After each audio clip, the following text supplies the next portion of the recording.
Hi, this is Kate. I'm in Bristol and I'm going to tell you today how to set up your very own clothes swapping event. So clothes swapping is such a great way to get some new clothes and to also kind of give away your old clothes that you're maybe not wearing for whatever reason. Maybe someone gave it to you and it's not really your sort of style. But either way, it's just such a nice kind of community thing to do, to be swapping clothes. So the first thing you're going to want to do is find a venue. Now this could be your living room to start off with, that's absolutely fine. And you want somewhere that you've got enough space that people can really rummage through. So as your clothes swap grows, you'll find that you might want a bit more space. So something like a community centre or even a school hall. Somewhere that you can maybe set up a couple of rails and get a really nice swap going. Also just bear in mind that there might be a sort of a higher fee for the location, so maybe people wouldn't mind contributing a couple of pounds or whatever to take part as it gets bigger.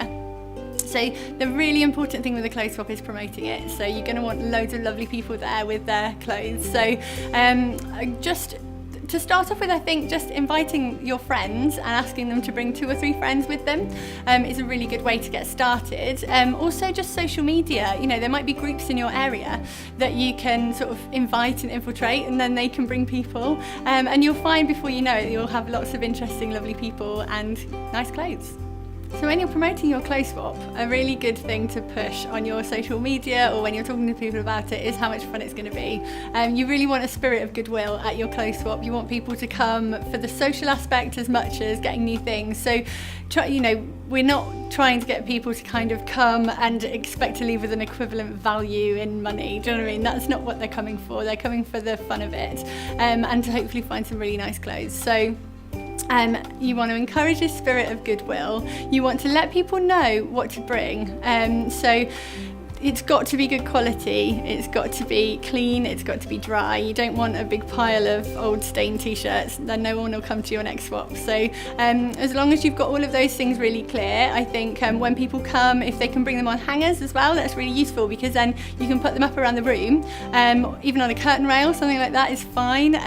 But if you have a rail, a clothing rail, that's really useful because you can set it up like a bit of a boutique, and you can let people know whether you're happy for them to bring things like shoes and bags or even cushions.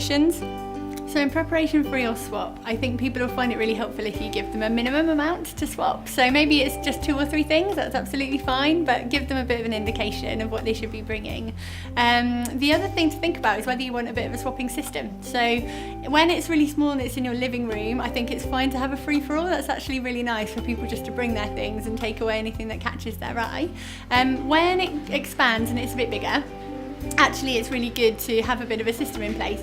So for example, you might want to use colour coding. So this heavy kind of wool item might be blue, whereas something like this t-shirt might be green. So you're just kind of dividing them up a little bit so that people will be given the corresponding token as they hand their things in, and then that's basically what they can spend at the swap. So that works really nicely. It's really simple, you can just do it with a bit of card. So that's a great idea. Another really top tip, which I highly recommend, is having a mirror.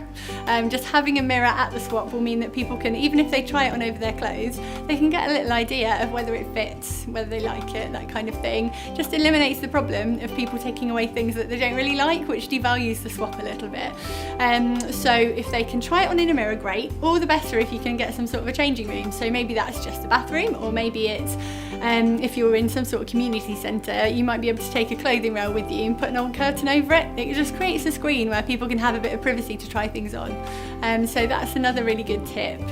So now you've got all of this information, I say just go out and start a clothes swap, and best of luck.